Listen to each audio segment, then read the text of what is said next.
Oh boy, do we have some stuff to talk about today. Golf report coming your way. Stay tuned.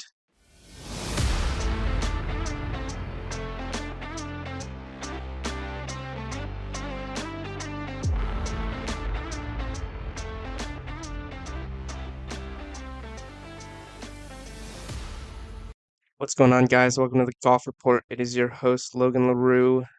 Lucas Glover wins the Wyndham Championship at my projected score, 20 under, to move from 112th in the points list to 49th. And he secured his ticket to the FedEx Cup Playoffs. He played really good golf, but I think Russell Henley lost this more than Lucas won this. Russell did exactly what I said he was going to do. He hit fairways all week and put himself in positions to attack pins. During that final round, he didn't miss a fairway until the last few holes. I genuinely think that those missed fairways towards the end cost him the tournament. Now, I'm not trying to cut down what Lucas Glover did this week. He had a spectacular week, very special, an exceptional performance to make the playoffs. But I do think that this was Russell Henley's to win or lose, and he lost. We saw a lot of big moves on that points list this week. Justin Thomas made a big move, had a really good week, but unfortunately came up one shot short. He made an eagle and then bogeyed, so he needed a birdie to make the playoffs. He had some really clutch shots on 18, almost chipped it in to make the field next week, but just barely missed.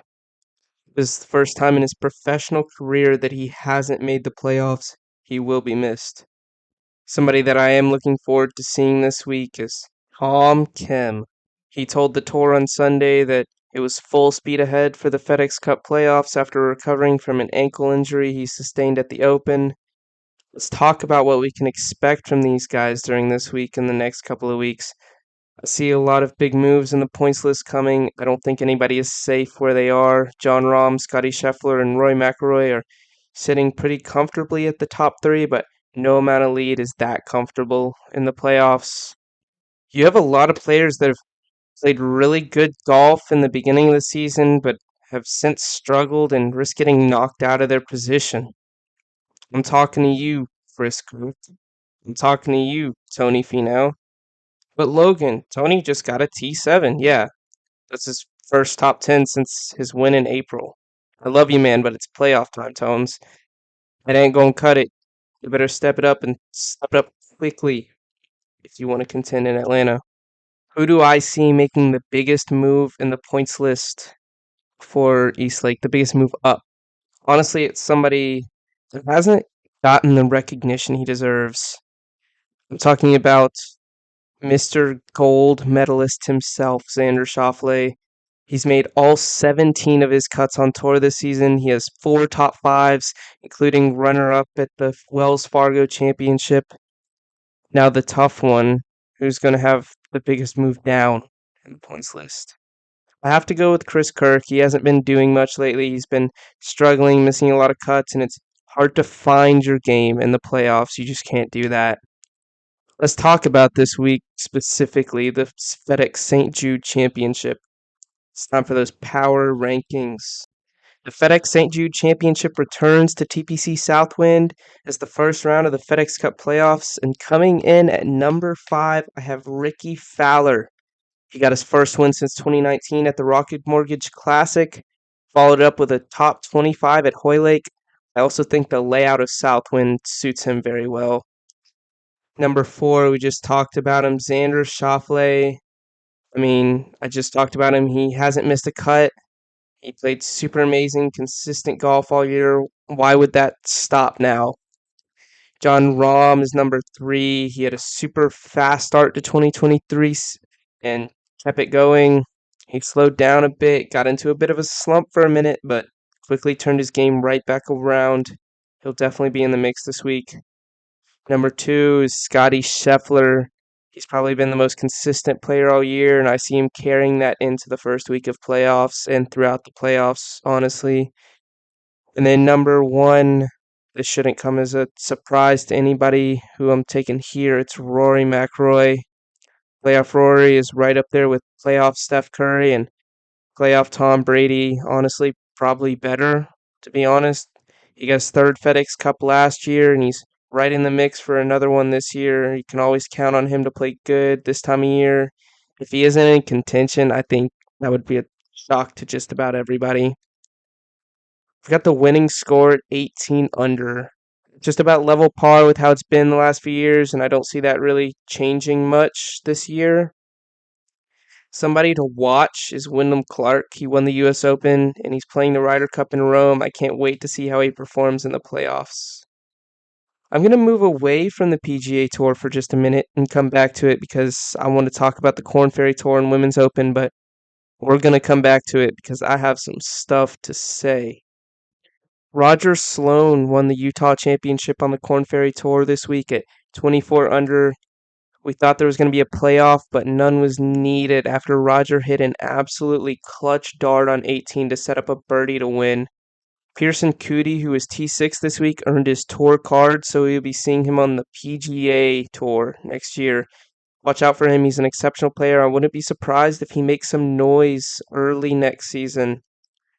Celine Boutier won the Scottish Open at 15 under. This is her second win in a row after winning the Evian Championship last week. We've seen some outstanding play from the French golfer, and hopefully she can keep it going at the AIG Women's Open. Let's talk about my power rankings for that tournament. The Women's Open is being played at Walton Heath Old Course, and it should be an exciting tournament to watch. Coming in at number 5 for those power rankings is Rose Zhang. She won her first professional tournament at the Mizuno Americas Opens. Since then, she's had 3 top 10s and only missed 1 cut. Number 4 is Jin Young Ko. She has 2 LPGA wins this year alone, and she has a good chance of getting a third this week. Number 3 is Brooke Henderson. She got a second place at the Evian Championship and has been making a lot of cuts. Watch out for her name at the top of the leaderboard this week. Celine Boutier, we just talked about her 2 weeks in a row. She won. She's an amazing player, and this course sets up well for her. Coming in at number 1 is the GOAT, Nelly Korda. She reclaimed her spot at number 1 last week, world number 1. That is, she is fully recovered from back injury and is ready to go out and compete. Let's talk about the winning score. I have the winning score at 7 under. We don't know how the women will react to this course, but it is definitely not the easiest setup they have faced. The course should be tough. The field should be tough. It should be a very fun tournament to watch. Now to some other news. Bryson DeChambeau wins at Live Greenbrier. He shot an unbelievable 58 in the final round to secure the victory. A 58. If you don't think that's impressive, then there's something wrong with you. Let me tell you that right now. What blows my mind is the fact that there are people out there who still say that Bryson, who still say that Brooks don't deserve a spot in the Ryder Cup. I'm not saying that I entirely agree with all of Liv, but if a player is playing the way these two have played all year, they deserve a spot. I mean, politics aside, no matter where you play aside, I don't think it really matters where you play in this situation. I think it matters how you play, and I think these two have proved that they deserve a spot on the Ryder Cup. This Ryder Cup isn't about PGA Tour, it isn't about Live, it's about our country. It's about USA versus Europe. And I think in this situation, you have to take the best players. And I think Bryson and Brooks fit that. So I definitely think they deserve a spot. Even John Rahm took to Twitter to congratulate Bryson on the 58, saying that that feat is impressive on any tour you play, which it is. This wasn't the only time John Rahm mentioned Liv this week. Speaking on the Golf Sin Etiquettes podcast, the Spaniard said, quote, 2 minutes before the announcement came out, speaking on the PGA Tour Live Golf merger that happened, someone from the PGA Tour contacted me and told me everything. Thought it was a joke. He went on to say that this is what they should have done from the beginning. Instead, they generated division and then decided to come together again. After hearing this, 2 things are clear to me. First of all, a lot of players that stayed with the PGA are also not pleased with the tour. And two, we need across professional golf on every level, we need more transparency. We need, I'm suggesting, PGA Tour Players Association. For those who don't know what I'm talking about, I'm alluding to the idea of having a union in the professional game of golf. No, I'm not talking about this elitist group of 6 people that make decisions behind the scenes. We need something like the NFL, MLB has that is 100% transparent. They have Tiger making decisions now. Wonderful. What about players like Ben Griffin or Keith Mitchell who don't have the same status as Tigers? Their input not just as important. Every tour player deserves an equal voice, and I think you only get that with a players association or something of equal value. I'm going to step away from this subject for now because the tour released the schedule for this year. There's a lot I like and just about as much I don't. They announced that there are 8 tournaments known as signature events. These include the Century, Pebble Beach, the Genesis Invitational, Arnold Palmer Invitational, RBC Heritage, Wells Fargo Championship, the Memorial, and the Travelers. Of those, only the Genesis, API, and Memorial have 36-hole cuts. So you have 5 events a year that have no cut. After you talked so much about Liv having no cuts, once again, I'm not saying I fully agree with Liv, but the actions from the tour have felt somewhat hypocritical. There are certain ways that players get into these limited field events. I don't have time to talk about all of it, but pretty much 10 of the players from the field will come from the FedEx Cup points list, and another 5 of them will come from certain events on tour if they win those events. They are continuing with only having 70 players to make the playoffs next season. I don't absolutely hate this. I think that it makes it more competitive and adds some drama to it, as we saw this year. Of course, it's been announced that they're adding some events this year, such as the Myrtle Beach Classic and the Classic in Palm Beaches. I'm going to try to make it out to the Myrtle Beach for the tournament. Another interesting change is AT&T no longer sponsoring the Byron Nelson. It will now be called the CJ Cup honoring Byron Nelson. I don't know how I feel about this. So if you are a previous winner, do you say that you won the Byron Nelson or the CJ Cup? It's going to be a different type of season for the tour for sure. I'm interested to see how it all works out.